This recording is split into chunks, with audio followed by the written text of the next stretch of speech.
Welcome to BGP Music Live. Salut à tous, c'est Arch pour BGP Music Live. Est-ce que vous présentez le groupe pour ceux qui connaissent pas? Présenter le groupe. Bah écoute, ouais, on est un groupe de glam, slash hard rock, slash rock'n'roll, slash que vous voulez. Voilà, on est français, on est d'Île-de-France et puis voilà quoi, on tourne un peu partout, en première partie ou en headline, en France, ailleurs, on n'a pas de frontières nous. Ouais, je vous ai connu en première partie de Anvil et aussi pour les Irlandais du Stock, il me semble. À Ah oui, carrément. Oui, bien sûr. On y rejoue bientôt, Stock. Ouais. Cool. Ouais, le 16 normalement. 16, ouais, ça. 16 avril, ouais. 16 avril. Et vous avez fait pas mal de bonnes premières parties juste avec un EP? Effectivement, on est parti avec Anvil, on a une deuxième partie de tournée avec eux qui sera en Italie et en Espagne cette fois, et ça sera, on n'a pas encore les dates, il y a eu des reports évidemment avec le Covid. On a fait Inglorious, ça c'était vraiment super, on a pris une claque, ils sont très très forts. Et puis on a Loudness qui a été reporté avec le Covid et qu'on aura en 2023, c'est ça. Ouais, Anvil en plus ça reste des légendes quoi. Ah bah... Ouais, c'est des grosses légendes, énorme niveau technique. On a regardé il y a pas longtemps un live avec le guitariste qui fait un solo pendant 10 minutes et tout, donc ça va être génial. Et puis on travaille pour essayer d'être à la hauteur de faire leur première partie, quoi. Et comment vous êtes tombé dans le glam? Alors, en fait, on n'est pas vraiment tombé dans le glam, à vrai dire. Nous, on a tous chacun nos influences un peu différentes, plus modernes ou un peu anciennes, un peu milieu, quoi. Et une fois qu'on mélange tout ça, ça donne la musique qu'on fait qui n'est pas non plus le plus glam de tous les glams, on va dire, mais vu qu'on aime bien à la fois le hard rock, le metal, la pop, toutes ces choses-là, ça se regroupe pas mal au milieu et ça permet de bien définir ce qu'on fait, je pense. Là, vous avez votre premier album Out of Control qui sort le 24 mars. Est-ce que vous pensez avoir affirmé votre identité avec cet album par rapport à l'EP? Carrément, ouais, carrément, ça prend plusieurs années avant de vraiment trouver son identité, trouver vraiment le son qu'on veut, etc. Et sur Out of Control, on a vraiment choisi vraiment les morceaux qui nous représentaient le plus, même s'il y a quand même un peu de diversité dans les styles, mais bon, ça c'est lié aussi à nos propres influences. Mais oui, du coup, on a essayé de créer un truc qui nous plaît vraiment et qui nous représente vraiment, quoi. Je trouve que le chant dans l'EP était un peu plus grunge, un peu moins nasillard. Le chant dans l'EP? Ouais.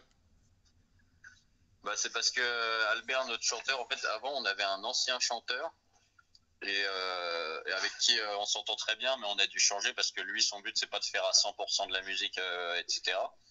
Donc, qui a fait des chœurs d'ailleurs sur notre nouveau CD.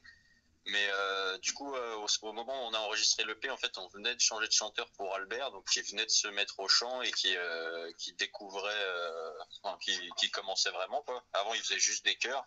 Et donc, c'était ce qu'il faisait brut à l'époque, etc. Maintenant, il a une voix qui est beaucoup plus travaillée, dans le sens où il a choisi vraiment comment il voulait chanter, comment il voulait faire sonner. Donc, ça fait des grosses différences, je pense, au niveau effectivement du ressenti qu'on a par rapport à son chant, quoi. D'accord, donc là c'était Albert au début du groupe et là c'est Albert qui a travaillé, ok. Ouais, c'est ça. Ouais, la voix elle change beaucoup. Et qu'est-ce que t'as fait au niveau du chant pour le groupe là? C'est-à-dire qu'est-ce que j'ai enregistré? Non, pas enregistré, mais qu'est-ce que t'as par rapport à comment t'as travaillé ta voix? Ah, comment j'ai travaillé ma voix? J'ai commencé avec des cours de bel canto à la base, donc de chant lyrique, parce que pour moi c'était logique de commencer par la base, quoi, la toute base du chant. Et après, petit à petit, j'ai aussi d'ailleurs acheté un cours de Ken Tamplin,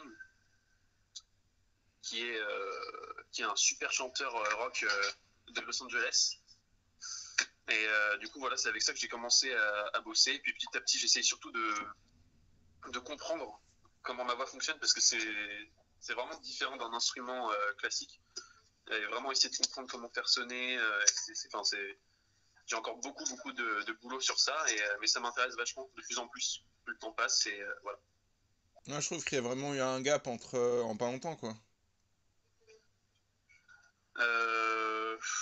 Je sais pas trop. Il est timide, mais en fait, ouais, c'est parce qu'en vrai, il bosse beaucoup, il y passe des heures et tout, c'est sa passion. Donc, effectivement, je trouve on trouve tous qu'il a fait des vraiment gros progrès, mais parce qu'en même temps, il s'est retrouvé avec nous, on avait tous, on savait jouer de notre instrument depuis plusieurs années, certains plus de presque 10 ans à l'époque. Et lui, il se mettait, donc il devait assurer pour un groupe qui avait déjà un niveau instrumental, donc forcément, il s'est buté et il a fait le taf, quoi. On lui a mis beaucoup de pression sur les épaules et puis il n'avait pas le choix, quoi. Il a craqué. Et comment ça s'est passé au niveau de la composition de l'album? Bah écoute, pour la composition, en fait, on avait beaucoup de matos, beaucoup de compos, beaucoup de démos qu'on avait commencé à enregistrer, etc. Et qu'on n'avait pas prévu spécifiquement pour un CD, tu vois. Donc en fait, on a juste composé des trucs. Au bout d'un moment, on a eu ce projet d'album qui s'est profilé. Et on avait à ce moment-là, d'ailleurs, on avait peut-être, je sais pas, une quinzaine de démos. Et on s'est dit, bah, on va choisir dans le tas, ça on enlève, ça on va faire plutôt, voilà, on va aller dans cette direction artistique.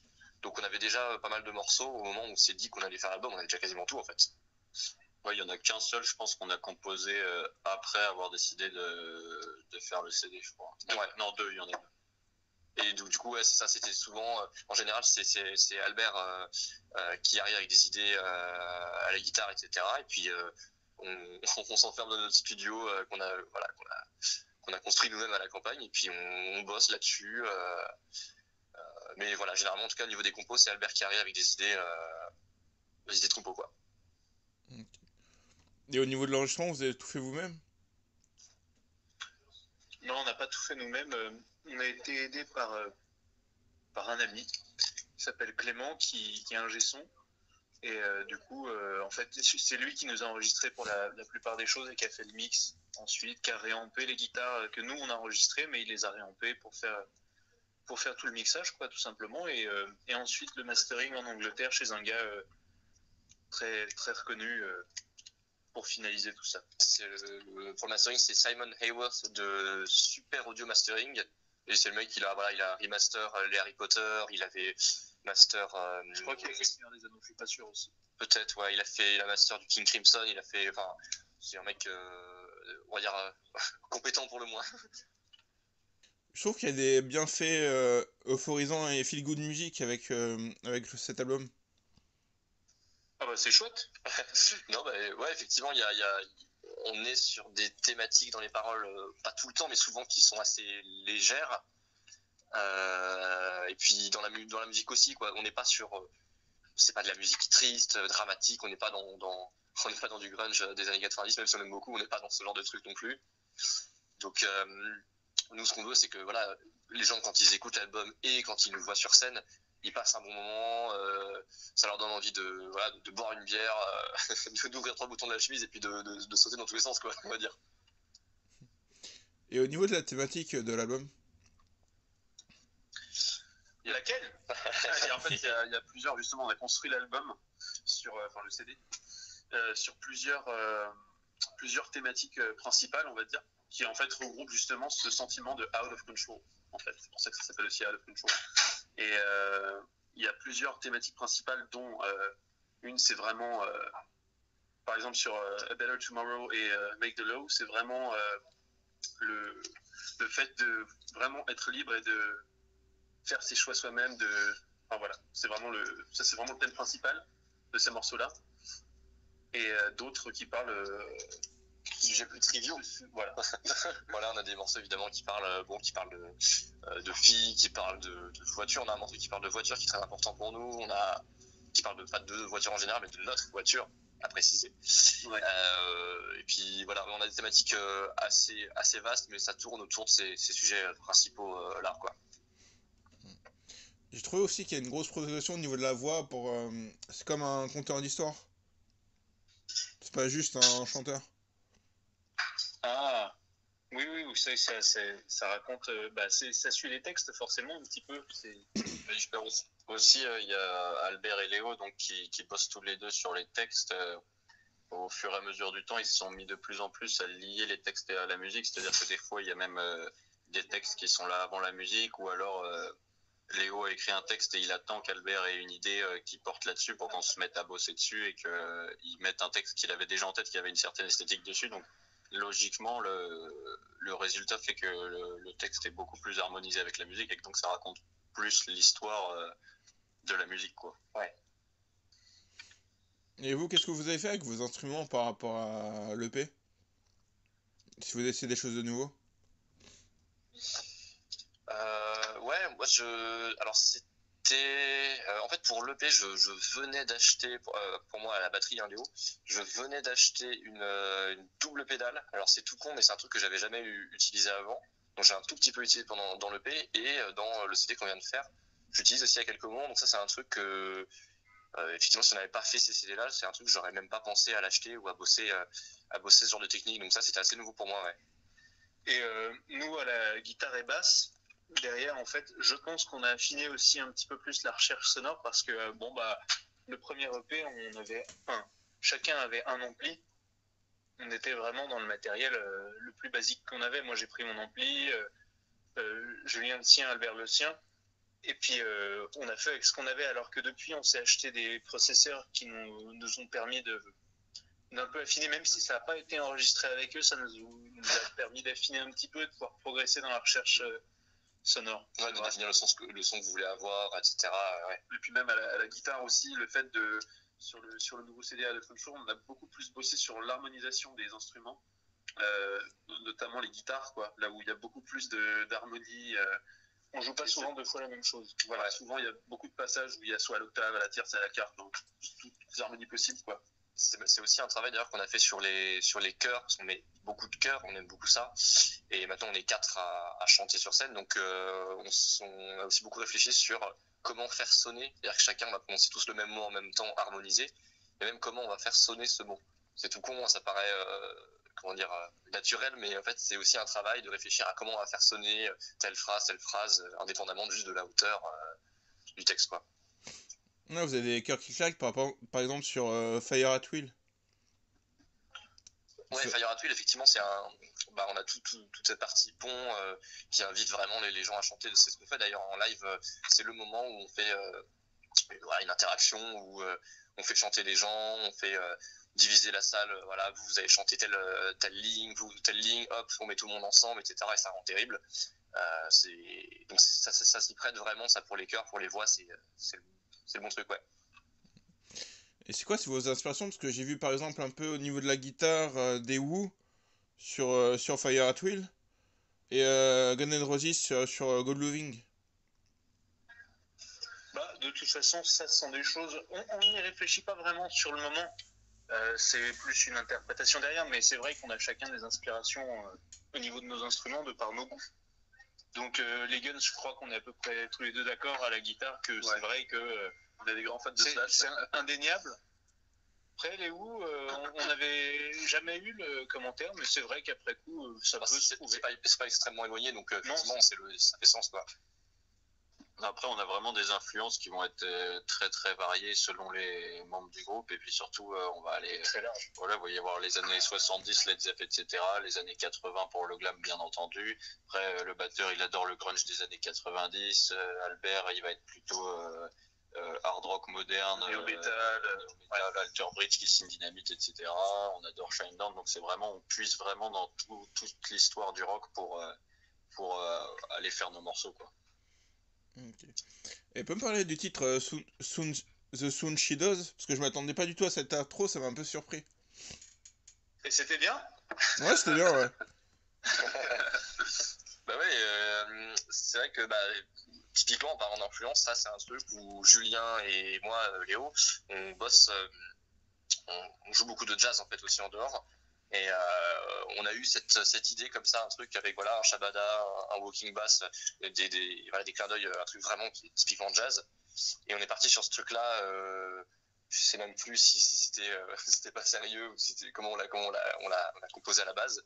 Puis on fait cette petite intro et puis on s'est dit comment maintenant faire de ce morceau vraiment un morceau arch. On dit on va faire la même chose que l'intro, mais en rock. Tu fais cracher les guitares avec le même riff. Puis voilà, quoi. La guitare, elle crache, quoi. Ah, la guitare, elle crache. Et peut me parler du clip de Good Loving? Par rapport à comment il a été réalisé, c'est ça? Ouais.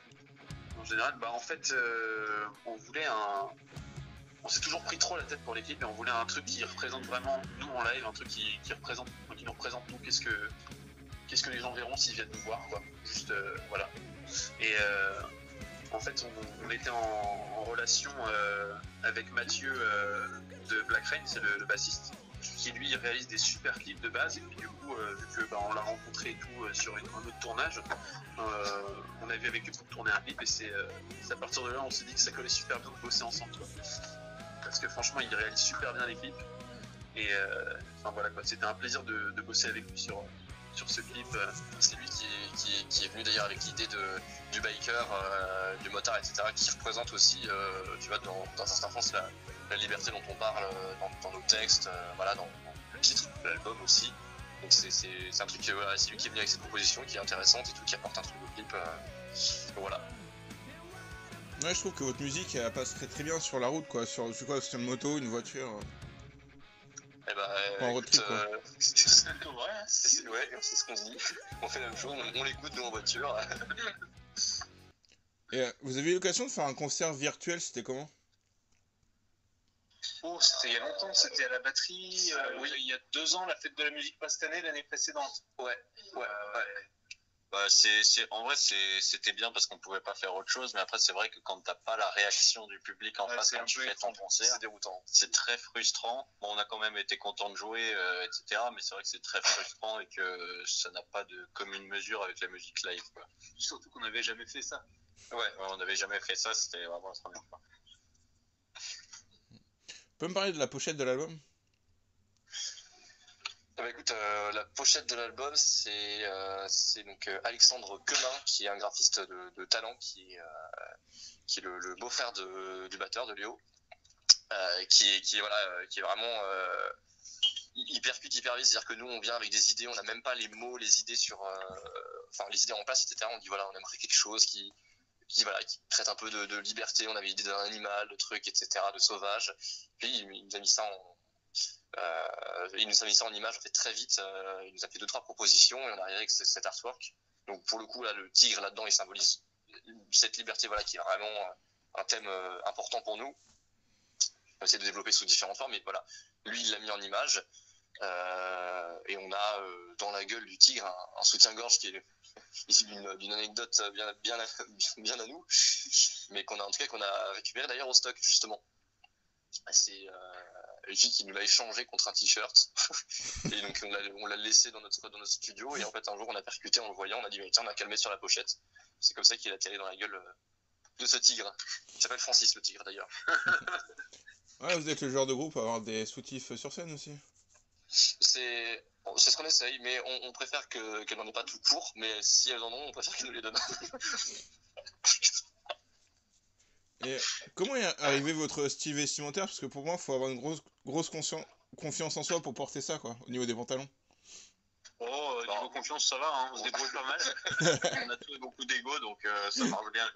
Non, mais en vrai, le style, on l'a pas forcément pensé. C'est-à-dire que de base, quand on s'est rencontrés, on aimait déjà, on adore tous les années 80, quoi. Donc de base, pour nous, c'est normal d'avoir un perf, c'est normal d'avoir un pantalon des cuir. Santiago, c'est normal, voilà, quoi. Donc de base, pour ça, c'était pas vraiment compliqué pour nous, quoi, de se dire on y va à fond, quoi, pour les clips, pour la scène, en style vestimentaire, quoi. D'ailleurs, on s'est rencontrés tous ensemble dans un étable lingerie en cherchant des pantalons en simili-cuir pour la scène. Donc c'est l'histoire du début du groupe. Donc c'était déjà là avant que le groupe se monte, quoi. C'est nous individuellement, on était déjà comme ça. D'accord. Et au niveau des dates, vous avez quoi à part le stock? Alors, on a une tournée en Angleterre qui s'annonce début mai. On fait en gros du 2 mai jusqu'au 4 juin. On fait tout le Royaume-Uni, l'Irlande du Nord, l'Irlande, Écosse, Pays de Galles, tout quoi. Tout le coin par là-bas. Après, on a un festival aussi le 9, là, à Clichy, le Speakeasy Festival. Qu'est-ce qu'il y a d'autre Bah, on a le petit bain en juillet, on joue à Saintes aussi au 33 tours. On va jouer au CAFest. On va jouer au CAFest évidemment. On a la tournée, donc la tournée avec Anneville, l'autre partie de la tournée. Ouais. Donc c'est plutôt Italie-Espagne, ça on attend les dates. Non. C'est ça, Italie, Espagne, Ouais, donc ça on attend les dates pour ça. On a la tournée avec Loudness qui sera en avril 2023. Ce sera en Allemagne, Pays-Bas, la Belgique aussi. France. Je crois que... Ouais, il y a le forum. Ouais. Donc ça c'est nos actus. Alors on a d'autres dates qui vont venir, on attend les confirmations, mais c'est les actus principales quoi, voilà. Ok. Et c'est quoi votre meilleur et pire souvenir de concert? Oh là là. En concert ou autour du concert? En concert, en live. En concert. Bah, on peut commencer par le pire. Quoi? Bah, le pire, c'était on était vers Saint-Quentin en Yvelines. Et en fait, ce qui est drôle, c'est que c'est quand même maintenant des gens qui nous aident beaucoup, alors que pourtant on a saboté la scène. C'était une catastrophe, sans faire exprès. Hein, c'est ça. Oui, c'était pas volontaire évidemment. On a fait un concert vraiment foireux quoi, dans tous les sens. Et, il y avait des micros qui reprenaient les amplis en fait en bougeant, on les a tapés, donc on a tout cassé. Quoi. Voilà. On a dû leur casser du matos. Et c'est vraiment pas fait exprès quoi. Et catastrophe. On sait pas pourquoi c'est tombé ce soir-là. Il y a un pied de cymbale qui s'est pété la gueule. Enfin, c'était vraiment la catastrophe. Les cordes cassées. Le même jour, cordes cassées. Ouais. Voilà. Donc, ça fait beaucoup pour un seul concert. Et à cette époque-là, on se baladait. On n'avait pas de voiture. Donc on se baladait avec des diables, avec des amplards dessus, hein, pas des 4-12, hein, mais des 1-12, des 2-12. Et on se baladait avec les diables. Et c'est entre autres aussi pour ça que malgré notre concert hyper foireux, les mecs ils se sont souvenus de nous et que maintenant on bosse avec eux et qu'ils nous aident parce qu'on est reparti, etc. Le truc c'est qu'on est reparti à la fin du concert, je sais pas quelle heure était, minuit ou l'heure du mat, un truc comme ça, parce qu'on était à Saint-Quentin-Yvelines, on n'avait plus de transport pour rentrer chez nous. On a passé la nuit à la gare avec nos diables remplis de matos et du whisky, et ils nous ont vu partir dans la nuit comme ça. Ils ont dit qu'est-ce que c'est que ces mecs là? Mais ils sont fous. Ouais, en fait c'est pour ça qu'ils nous ont contacté derrière, c'est qu'ils nous ont dit en fait, enfin genre on voit pas d'autres gens avec autant de détermination, bon c'est peut-être un peu de bêtise aussi, mais en tout cas de détermination que vous, donc on a envie d'essayer de voir avec vous ce qu'on peut faire quoi, comment aller plus loin. Et puis le meilleur. Après le meilleur, je pense que c'était sur la tournée d'Anneville à l'Empreinte. Ouais. On a vraiment direct sur scène, on a eu un sentiment genre ça se passait super bien, super retour du public, etc. Donc je pense vraiment c'était des meilleurs concerts. Ouais, c'était le meilleur ressenti d'ailleurs. Le truc, à la fin du concert, on est sorti juste au stand de merch et tout, et il y avait en fait c'était la première fois que ça nous arrivait, mais ça ne s'arrêtait pas de vendre et de dédicacer des trucs comme ça. On signait tout et n'importe quoi. Mais ouais, on s'est signé quoi, une carte de cantine, on a signé des trucs ridicules, enfin on a signé de tout et n'importe quoi.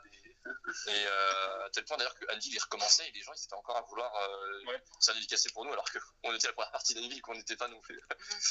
Donc voilà. C'est vrai que c'était une sacrée expérience. Ouais. Ouais, à l'Empreinte c'était très bon, je pense que ça apporte un vent frais au genre, tu vois. Ouais, c'est sûr que le public qui vient voir Anneville, qui est un groupe qui est là depuis un bout de temps, etc., et qui voit un groupe de jeunes ouvrir pour eux, c'est sûr que ça apporte. Nous, les retours qu'on a, c'est des gens qui sont contents de voir qu'il y a des groupes de jeunes qui font du rock, qui font vivre ça, et ça, c'est sûr que ça apporte un vent frais. Justement, à l'Empreinte, on a eu plein de gens qui sont venus nous voir, enfin pas qu'à l'Empreinte, mais c'est beaucoup arrivé à l'Empreinte, qui sont venus nous voir après et qui nous ont dit ça fait super plaisir de voir des jeunes qui font ce style de musique, etc. Donc je pense que effectivement, il y a vraiment ça plaît aux gens de voir des gens qui reprennent le flambeau entre guillemets quoi. Mais franchement, vous étiez vraiment, je sais pas si vous étiez maso hyper déterminé pour faire des concerts sans voiture quoi. Ouais. Il n'y avait pas le choix. Hein. Justement, sur la voiture, on n'avait pas de voiture et The Sonchidos, justement, ça parle de notre voiture parce qu'en fait, le grand-père d'Albert, qui est malheureusement décédé, nous a légué en fait sa voiture et c'est grâce à ça maintenant qu'on peut faire des concerts, y compris des tournées en Angleterre qu'on n'aurait pas pu faire avant vu qu'on n'avait pas de voiture. Et donc, Et comme on n'a pas de tourbus, le choix est vite fait aussi, quoi. donc effectivement, nous, de toute façon, on se dit on y va et après on trouve des solutions pour réussir à y aller, mais on n'a pas le choix de faire du rock. Et donc on peut dire merci aussi au grand-père d'Albert pour pouvoir faire maintenant les tournées qu'on n'aurait pas pu faire sans ça. Ouais, L'Angleterre en diable, c'est compliqué, quoi. En gros, vous êtes sur le Rock or Die, quoi. C'est ça, Rock or Die, all the way. Je vous laisse le mot de la fin pour l'interview. Eh ben, écoutez, Non, je rigole. ouais, merci maman. Non, bah écoutez, voilà, il y a toutes les infos des prochaines dates, les festivals, les concerts, etc. Checkez nos réseaux sociaux, nos clips. On a un clip qui va sortir le 24 en même temps que l'album. Et ouais, Un maximum de retours sur Out of Control. voilà, dites-nous que vous adorez ça. Qu'est-ce que vous en pensez? Et puis écoutez BGP Music Live, tout simplement. Merci à vous, les gars. Merci beaucoup. Passez une bonne journée. Salut, bonne journée.